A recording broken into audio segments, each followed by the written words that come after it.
Hi everyone. In previous video we have discussed about primitive data types. In this video we are going to discuss complex data type that is known as non-primitive data types. Basically ये तीन तरीके के होते हैं जिनको हम बोलते हैं ऑब्जेक्ट, एरे एंड फंक्शन। अब हम तीनों का एक एक प्रैक्टिकल करके देखते हैं कि जावा स्क्रिप्ट में ये प्रैक्टिकली कैसे लिखते हैं। अब पहला जो है वो हमारे पास है ऑब्जेक्ट, कि हम ऑब्जेक्ट को कैसे डिक्लेयर करते हैं।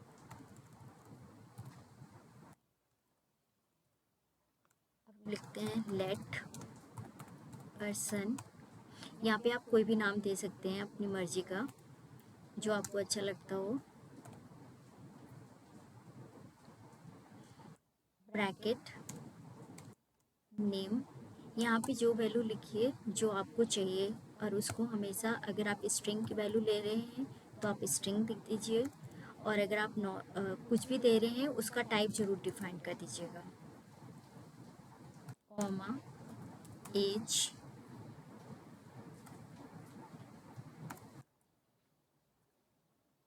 और कॉमा, यहाँ पे कॉमा नहीं आता है एक्चुअली, जब हमारे पास एक वैल्यू रह जाती है। अब हम इसे प्रिंट कराते हैं कंसोल डॉट लॉग। अब हम यहाँ पे देते हैं नेम पर्सन डॉट नेम। इस तरीके से हम वैल्यू ऑब्जेक्ट की एक्सेस करते हैं अगर एक एक हमें वैल्यू चाहिए ऑब्जेक्ट की तरफ। नोड डेटा डॉट जेएस, यहाँ पे हमारी वैल्यू आ चुकी है। अब यहाँ पे जो ऑब्जेक्ट होता है, ऑब्जेक्ट को हम बोलते भी हैं की वैल्यू पेयर्स।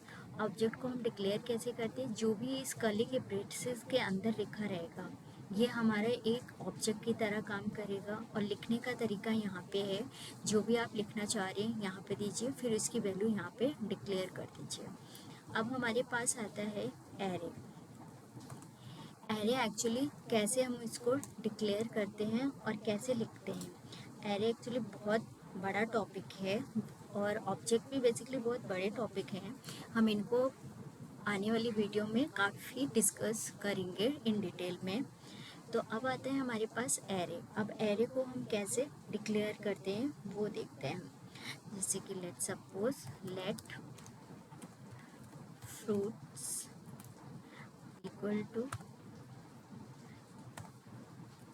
एप्पल, कॉमा बनाना,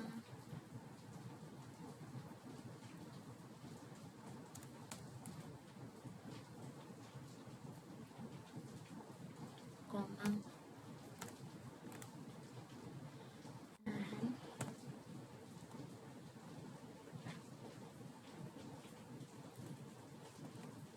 चेरी, कि हमने एरे डिक्लेयर कर दिया है अपना। अब हम इसको कैसे मतलब अपने एरे को कंसोल कराते हैं, कैसे प्रिंट कराते हैं। डॉट लॉग, अब यहाँ पे फ्रूट्स ब्रैकेट, लेट सपोज हम यहाँ पे देते हैं 1, एंड देन हम इसे रन कराते हैं नोड डेटा डॉट जेएस। अब यहाँ पे बनाना हमारा आ गया है। एक्चुअली यहाँ पे ये काम कैसे कर रहा है, मैंने यहाँ पे 1 क्यों दिया, क्योंकि हमारा एरे जो है वो इंडेक्सिंग बेसिस पे काम करता है। अब यहाँ पे 0 1 एंड 2, तो हमने बनाने की वैल्यू निकालनी थी तो हमने यहाँ पर 1 दिया है। अब हमें यहाँ पे अगर एप्पल की वैल्यू निकालनी है तो हम यहाँ पे 0 देंगे। अब हम इसे रन कराते हैं तो ये हमें एप्पल प्रिंट करेगा डॉट जेएस। यहाँ पे देखिए एप्पल, एक एक वैल्यू अगर हमें एरे की ऐसे निकालनी है तो इस तरीके से ये काम करता है। बेसिकली एरे जब हम ये कर्ली ब्रेसेस के अंदर लिख देते हैं तो ये हमारा एरे को डोनेट करता है कि ये एरे को इस तरीके से हम जावास्क्रिप्ट में डिफाइन करते हैं। अब हमारे पास थे फंक्शन। ये फंक्शन एक बहुत अपने आप में ही बहुत बड़ा टॉपिक है जावास्क्रिप्ट में। तो हम देखते हैं कि फंक्शन को कैसे हम डिक्लेयर करते हैं। लेट फंक्शन माई फंक्शन, ये हमने अपने फंक्शन का नाम दिया, ब्रेसेस ओपन करी, कर्ली ब्रेसेस। अब हमने यहाँ पे लिखा कंसोल डॉट लॉग। अब हमने यहाँ पे लिख दिया, लेट्स लिखते हैं हेलो वर्ल्ड। ये सबसे पहला प्रोग्राम देता है हमारी लैंग्वेज का, और वही हमने लिख दिया। अब हम फंक्शन को कॉल कैसे कराते हैं, अब यहाँ पे देखते हैं फंक्शन का नाम और sorry my function and bracket. ये इस तरीके से हम फंक्शन को कॉल कराते हैं। Node data dot JS. अब इस तरीके से हमारी वैल्यू प्रिंट हो गई है।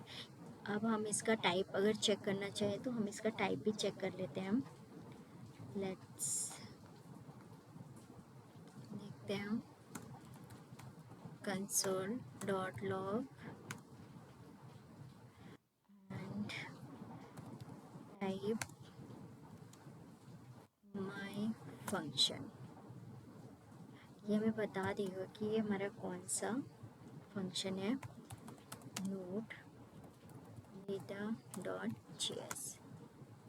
ये यहाँ पे इसने फंक्शन, ये देखिए यहाँ पे मेरा टाइप बता दिया है कि ये हमारा कि कौन सा डेटा टाइप है, फंक्शन। और फंक्शन को हम यहाँ पे कैसे उसको कॉल कराते हैं। अगर हमने फंक्शन यहाँ डिक्लेयर करा है, जब हम उसका आउटपुट देखेंगे तो हमें फंक्शन कॉल ज़रूर कराना पड़ता है। अब यहाँ पे ये हमारा कीवर्ड है कि फंक्शन को हम डिक्लेयर कैसे करते हैं। जब भी हम फंक्शन लिखेंगे तो हमें फंक्शन लिखना ही पड़ेगा। आई होप कि आपको वीडियो पसंद आई होगी। जो हमारी अपकमिंग वीडियो होंगी हम उनके उस वीडियो में डिटेल में डिस्कस करेंगे एक एक टॉपिक को जो हमने इस वीडियो में पढ़ाया है। Thank you.